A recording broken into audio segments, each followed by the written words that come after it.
How's it going? Welcome back to the podcast. I guess we're going to do another episode. Going to talk about some gear.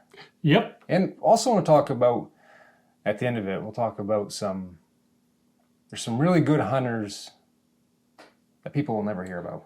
There are. Really good hunters. Yeah, and I've had the privilege, and you have too, of knowing a few. Yeah. Yeah. So, and yet no one will ever know. No one will ever. Right, they just do their own thing. Yep. Yeah. So first off, gear. I had someone ask about what we use for trucks, tires, stuff like that. And like we were just talking about, you said trucks are That's a hot potato issue right there. Is. People are pretty passionate People about. are pretty Opinionated on what they drive and stuff. And and I'm not brand loyal per se. I don't get all hot and bothered about various brands of trucks and stuff like that. Especially now, Paul, because the vehicles we drive have been totally changed, so we don't know what that looks like going forward as far as reliability and the old standby that we drive Toyota Tundras, and they've been completely remodeled. Yeah, they're doing away with the naturally aspirated V8s. And twin turbo V6. Like that. And it makes you wonder, like, reliability issues with those. That's yet to be determined. And, you're expecting more out of a smaller engine. Right. So longevity is a concern. Right. But we always had GM vehicles years ago. Yeah, Chevrolet, GMC. Yep. And served us well. You hear people having to replace ball joints in those vehicles a lot and stuff like that, which I don't think we really had much for issues with them. I've replaced ball joints in I think in most of my GMs, your last one. Yeah, and I always had a problem, Paul, with leaking, like the power steering and things like that. I got a story about that. Their hoses always seemed to leak. I always had leaks with their hoses, power steering, and oil. Like you had a '97 GMC that I ended up taking over when I went to college, and that was a good. I think when I got rid of it, it had 150,000 miles on it. That was a 5-speed manual. Right. Yeah, with a small V8 in it, and you replace ball joints in that. Those particular ones. Remember the fuel pumps? I don't think I ever replaced a fuel pump in one of my vehicles. Yeah, you did. Did I? Yeah, okay. that one. Yeah, I can't remember if I did. That one, I can remember. I think it had 3 fuel pumps. It did. I'd put in 2. Okay. Not personally, I had 2 put in it. Yeah. But basically, you talk to some people, and it was almost like they were putting a fuel pump in with every oil change. They would. It was insane. They were cutting holes in the bed of the truck to make an access to get to them. A friend of mine who's a potato farmer up here, they had an 88 or 89 3/4 ton Chevy that ended up being primarily their farm plow truck. Beater. They literally, they were replacing fuel pumps in it so often. He got sick of it. Cut a trap door. Yeah, I've heard it. Maybe that's where I heard it, Paul. Take it out. He was like, we had enough. Because before that, you had to pull the bed off. Yeah. Well, or drop the tank. Drop the tank. And the deal is with dropping the tank, they get old and rusted. There was like straps that held those metal tanks in. And there was always questionability, I guess, it was always questionable if you could reuse the straps. Right. And have it safe. I don't know. I've never done one, but that's some of the stuff that I'd heard about. So anyway, those were notoriously going through fuel pumps. So we ended up going to Toyota. Right. And I'll go through the story of how I ended up going to Toyota. I had bought a new GMC. It was 2014. Was it 2014? The truck never passed inspection. It was insane. First inspection I got, I think I had 9,000 miles on the pickup and needed a ball joint. Right. Ball joints. And I had hardly used it in the woods. Right. And so I'm like, okay. What miles you had on it? What few miles you had on it were easy mostly miles. Highway, I didn't abuse the truck. Hadn't really, the time of year I'd bought it, and we had just moved home. Right. And I think most of the times we were hunting, I was with you. Yeah. So my truck stayed home. So 9,000 miles, needed a ball joint. And then every year it was something. And the final straw that broke the camel's back was, I think the truck was 4 years old at that point. So we're getting towards the end of a warranty. Right. And, let me back up. I'm up hunting with the kids one fall. So I've got, like, I think Annabelle was an infant. Lydia was young. And you don't want to be left stranded or in a weird predicament. No, you don't. With a full family.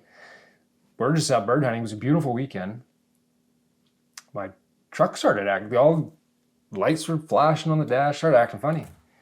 And I had no power. I'm like, what is going on? So we were like, what do we do? Do we stay up there? Or, do we come back? Yeah. And I was like, the heck that it's under warranty. If it blows up, it blows up. Then I'm thinking, well, I don't want that happening with my kids and all that stuff, be stranded up there. So I'm like, well, we made the decision to come back out. So that was on the weekend. So Sunday, no dealerships are open. Monday comes around, I get up that morning and I call the dealership. And I'm like explaining to them what happened, what's going on. And it was like, when I was driving it, I mean, I really had to give it some. I'd hit a hill, and it just felt like it just wouldn't get out of its own way. And I would smelled like raw fuel coming out of the exhaust pipe. So I'm no mechanic. I mean, I don't, but something's not right. And so I didn't know if I had some cylinders down, what was going on. So I call the shop, and before I go to work, and because I'm still going to drive it, I got to go to work, and I'm like, whatever. And at this point, I was getting fed up with the truck. Right. And so I call the shop, and he's like, go out and check your spark plug wires. Go give them a tug. He goes, those trucks are notorious for having spark plug wires fall off. Yes. Come unhooked. I'm like, you're kidding me. So I go out, sure enough, there was 2 spark plug wires that had come unhooked. Yeah. Plugged them back in, everything was fine, but I'm like, seriously, you can't develop a truck. I'm not driving it in 2014. You can't keep plug wires on a truck. Like, so there were some aftermarket clips you could put on to help secure them and all this other stuff. And so that kind of rubbed me the wrong way. And then to go to the final situation, that the straw that broke the camel's back was, went into, I was driving home from work. Truck overheated. I'm driving home from work and it's saying engine hot, and I see the temp gauge pegged. Yep. So I pull right over and I get off to the side of the road and stop, and everything goes back to normal. I'm like, what's going on? So I'm like, well, temp went back down to normal. All the alerts went off, and I was almost home. I was like, well, I'll get home and see what's going on. So I pull in the dooryard, pull in the garage, pop the hood, no coolant at all in the truck. I'm like, what the heck? I remember that. And I can remember one fall bird hunting. There's never been fluid on the floor. So no signs of ever, Right. So I remember that fall walking in front of my truck, and I was like, I smelled like hot coolant, but I popped it. Of course, they have plastic through those trucks everywhere, and it's hard to see down. I didn't see any issues, and at that time there was coolant in the truck. The levels were fine. So I call the shop again, call the dealer. He goes, go out and pick up the plastic off the side of the radiator and check down the side of the radiator, see if it's all wet. He goes, it's notorious for those trucks to have the... a lot of notorious things going on. So at this point, so he goes, the thermostat would cycle rapidly, stress the radiator out, crack the radiator, and it's on a spot on the side that it cracked. Yeah. So the coolant was evaporating before it hit the ground. Right. You had no idea. So I had a cracked radiator, needed a new radiator. So I'm like, when can I get it in? So the other thing is a huge inconvenience to have to deal with it, because it's an all-day affair. You bring your truck over, and so he's like, well, we got to order it, but he's like, yeah, we do quite a few of them. So I'm like, all right. So I bring it in, and they fix it. It's like $1,000 job, and but covered under warranty. So he goes, also, while we were working on your truck, so you're talking about lines leaking. He goes, you have an oil coolant line. Yes, oil coolant. And a transmission coolant line leaking. I always had them leaking. He's like, would you like us to fix it? Yeah. And I said, well, can you do it right now? He goes, no, we got to order the parts. It's pretty common. I said, you know what? Don't fix another thing on the truck. I went down, I think that weekend, traded it in, got rid of it. Down East Toyota. Down East Toyota. Yeah. And the reason being is over the course of owning that truck, all the stuff that I had to do. And how many years was that? Did you own the truck? 4 years. 4 years. And over the course of the 4 years of owning that truck, I worked with a guy who had a Toyota pickup. He was on his second or third. 240,000 miles on it. Yeah. 260,000 miles on it. Yeah. Drove it hard. Yeah. Used it in the woods a lot. He used it hard. Yeah. John, what have you done to your truck since you've... Not a thing. Yeah. I changed the oil, and I've had to put brake pads on it. Yeah. Brakes seem to be in mine. I've got to do my truck. Yeah. The parts are coming today for my Toyota, which is 6 years old. It's a 2017, so the rear brakes are... But I've heard that brakes are something that... I mean, you put brakes on all vehicles, so, I mean, you know, but... And I noticed with his, like the first year I had my truck, the first winter, frame was rusted. Frame rust. Was rusting. And I remember looking at his, that was just as black as the day he bought it. And his was old at the time. Yeah. So you had him, and he was on his, I think that was his third Toyota. His first Toyota that he ever bought, he owned a business, used that first Toyota as their delivery vehicle. Right. And it was one of the original...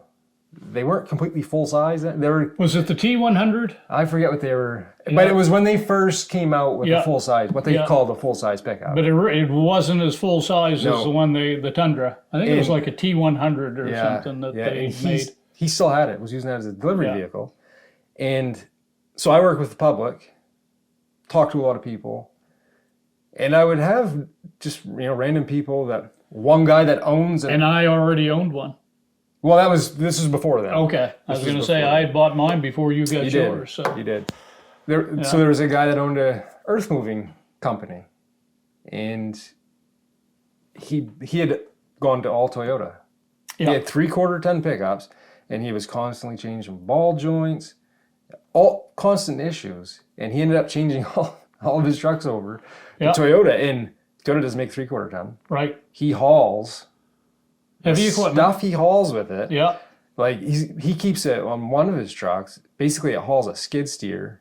He's got a fuel tank in the bed of the pickup. Mm. And he would say brakes are probably the biggest. Yeah. Because the trailer he was hauling I don't think it had trailer brakes. Right. And I said, you do nothing else. Nope. He goes, and I haul way more than what the truck is specified. It's rated for. Yeah. I mean, I think the skid steer he had was, I don't know, it was probably 12,000 pounds. And then a bed full of fuel. Right. A big fuel tank in the bed. And so, you hear that, and then just other guys saying the same thing. And then you bought one. Right. So, I decided I probably... The problem that I had with it was... I don't know about the new ones, but I know the ones then. The interior isn't fancy. And what you paid for.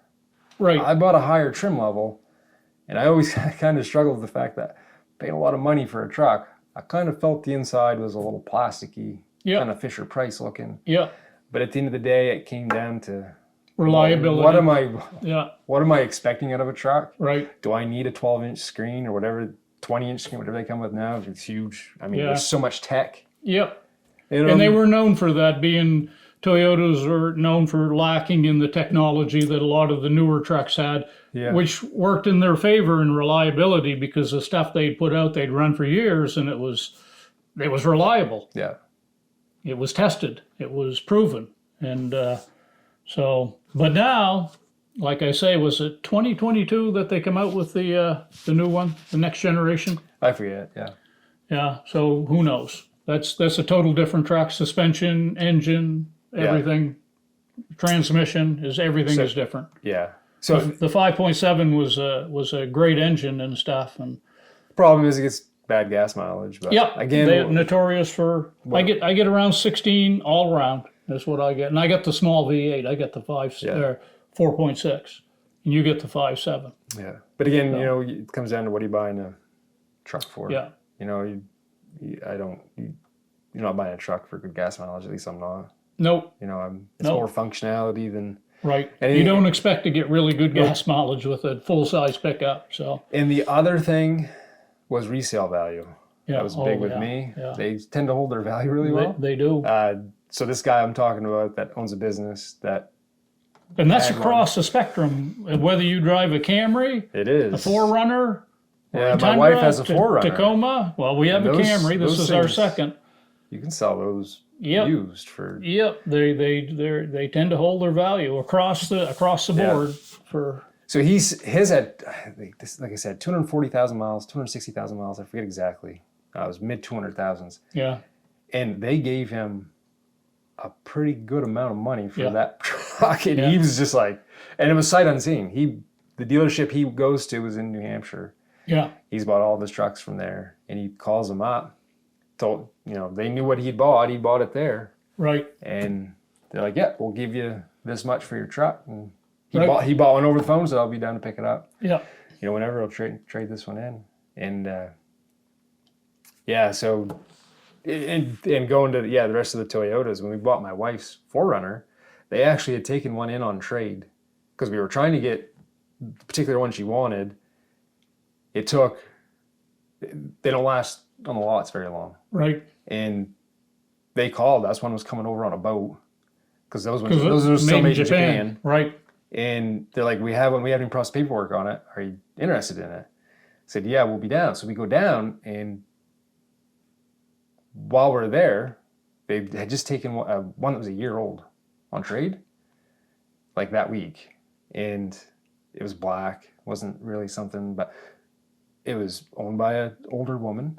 So we figured, oh, this might be a good deal. No, it was just as much money. Right. So it made 0 cents. Right. I'm like, I'm not going to buy a used one for the same price. Or basically, or close to it. Yeah. As a new one. So so we went to Toyota. Happy so far. Yeah, no problems. I've got like 50,000 miles. Yeah, I only have around 50, but mine's 6 years old now. Yeah. 2017 and stuff, and so it's been good. A lot of room inside. Yeah. Big back seat. Good. Yeah. Good for the kids. So. Yep. So okay. Someone asked about tires. We both run BF Goodrich all terrains. Yep. We want a heavy duty tire. I don't know if they're 8 or 10 ply. 10 ply. Yeah. And speaking of that, mine are coming to the end of their life, and I will probably, my next inspection in June, I'll probably have to replace them. So. I think I'm on. I don't know how many sets I've owned. Yeah. And I don't think I've ever had a flat tire with one. No. I tried to get by one year. I have, but it wasn't the tire's fault. It was the... you have a screw or something? Well, I had that, but my valve stems leaked. Oh. I've had to replace a couple valve stems, and those are real slow leaks, and your little gauge comes on, and you fill it up, and I looked for a leak in the tire, and what it turned out to be was the valve stems. Yeah. They had to replace the valve stems. I've never had a flat tire with one. And that's pretty important. Where we go 60 miles in the woods, and you never have a flat tire when it's convenient for you. No. It's either night. Yeah. Terrible out in the mud. Out in the mud. You're going to crawl underneath to get the other tire out if you can get it out. I haven't had mine out ever, so I don't know what. No. A good plug kit. Right. Comes in handy. You can in a compressor you can plug into your cigarette lighter or something. Yeah. You can just plug the tire right there and fill it back up real quick. The only flat tire I ever had was on a pair of stock tires that came with a pickup, which I shouldn't have been running in the woods. And of course, it's 9 o'clock at night. Yeah. All the kids in the car, in the truck. Yeah. Lazy. We're growing up camping, full of gear. And it's never. I think I bought new tires that weekend when I got out. When I bought my truck, Paul, and it came with stock tires on, and they're passenger rated tires, and I don't know what 4 or 6 ply or whatever. Yeah. I immediately told them I wanted to buy the BF Goodrich. What? So they didn't actually put them on before I left the dealership that day. I scheduled an appointment, and like a week later went down and they swapped them out. So. Yeah. So I think mine are, I went up a little bit taller on my last set. They're 275, 70, 18. I think my last ones were 265. So I went a little bit taller. Kept the same width. Yeah. But went on a taller. I will say this. There's one other tire I would consider is the Michelin, and I think it's the Defender. Okay. That's what Lacey had those on her 4Runner. Did she? Yeah. For a while. Yeah. Anthony, my son-in-law, he ran them and stuff, and they're a nice looking tire. And Michelin makes a really good tire, you know, and they're pricey, but tires are pricey, and I would consider the Michelin Defender that. I think we had them on our 4Runner, and I didn't like how I think they wore unevenly. Did they? Yeah. Yeah. It may have been like a Michelin LTX. I forget. Anyway, they were expensive. Yeah, Michelins are known to be expensive, but we run them on Narda's car, the winter, the Ice X3. You know, and we've got good wear out of those tires. Again, those are coming to the end of their life. So another big piece of outdoor gear that is important to us is canoe racks. Yeah, we both want to run racks on our vehicle. Yeah, and I particularly wanted one that I could adjust up and down so I could get into the garage. Right. That was big for me. You wanted one you could slide forward and backwards. Right, my back pushes forward. You ended up going with is it a Rolla? It's a Rollo. Rolla? No, that's the Candy. Yeah. Yeah. Well, yeah, I think it's, we'll say Rolla. If you say I don't know. I forget. I'll look it up. It's aluminum, which I like. I had one of the ones that were made in Maine there, the what do they call it? The Katahdin rack, made down in patent steel. They're heavy, and mine rusted all out on my 2008 Chevrolet. I bought good rack. Yeah. And solid. The rear thing is removable, and the rear rack is removable and stuff, and good racks, but mine tended to rust out. Yeah. So I got an aluminum, and yours is aluminum too, Paul. Yeah, I bought a Thule, Swedish company. Yeah. And I wanted something I could lower so I could get in the garage. Knock on wood, I've never forgotten it up and pull in the garage. That's in the back of my mind. That'd be so easy to happen. And it's removable. I can slide those out really easy. And mine is too. It slides. Mine incorporates, which is really nice, into the bed rail system. Okay. I have and I think yours has the same bed rail. Well, mine, that's how mine is connected. All you got to do is loosen up four screws there by hand, and it slides right off. Yep. You pull it right off the end. Just a matter of a few minutes. So. Yeah. Oh, anything else? No. That's really important. No, I mean, we try to, and you've always said, Paul, you get what you pay for, and we try to... Yeah, I mean, to a certain point. As far as tents and coolers, we use Yeti coolers, and the tent we use is a Cabela's Alaskan Guide, which is a really good tent, 6-man. Yeah. Really good tent. Got a lot of years on it now, still in really good shape. Nothing you take backpacking. It's a heavy... No. That's something you're going to drive to the campsite. You're not going to backpack with this tent. As far as coolers, there's a lot of good coolers now in the market. Yeah. Back in the day, I mean, Yeti kind of... They revolutionized the cooler. They did. Yeah. Then everyone else followed. Yeah. So there's some good coolers. Yeah, the roto-molded. Yeah. But originally, I can remember when I bought one. Someone was like, how much did you spend on a cooler? Yeah. Like, it was nothing to spend, and this is years ago, $500 on the cooler. I remember a guy that was a big tuna fisherman and striper fisherman, went out off the ocean, lived in New Jersey. God, he had what they call a tuna cooler. Yeah. You could put a whole tuna in it. And God, I think that was like $1,700 or something. Yeah. For a cooler, $1,500. Yeah, they aren't inexpensive, that's for sure, the Yeti cooler. They make a lot of knockoffs now and stuff. Yeah. Yeah. Yeah, there's all kinds of good coolers. Yeah. So the other thing I want to take a chance to talk about is a lot of good hunters that people will never know about, never hear about. Yeah. So pretty fortunate that I live and work in a pretty tight-knit community. Yeah. One of the communities that I work in, people will just come into the store just talk. Right. You're not there to pick anything up, especially hunting and fishing season. Yeah. Basically everyone hunts and fishes. Right. And I've been fortunate to build a relationship with a lot of older men that are in their 80s. A lot of them have passed away now. Yeah. That have some amazing hunting stories and they're amazing hunters. Yeah. Some of them you think that I can't believe that. And sometimes people embellish a story when they're telling it. Yeah.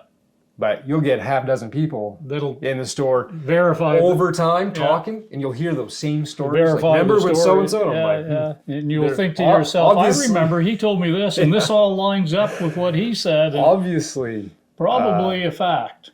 Yeah, there was. But when you hear some of it, you're like, "There's no way." Yeah. So these guys, you know, I try to pick their brain as much as I can. They saw what they saw, Paul. What even myself, I was just starting out as a young boy in the good old days when the big woods west of Ashland was good hunting, when there was a lot of deer. 50s and 60s. Yeah. Oh my God. Yeah. The stories that they. Yeah. And I will say, a lot of these guys from big families, poor families. Yeah. A lot of them poached. They stretched the law. But nothing went wasted. They were just to show how their mindset is. Recently, someone in the Ashland area shot 7 deer in the yard this winter. It's springtime. Yeah, in the yard, and left them there. Yeah, yeah. And to watch everybody in that community. And even the guys that, they grew up big families. They shot deer out of season, shot more than one deer, I'm sure. In their heydays. Man, were they livid. Yeah.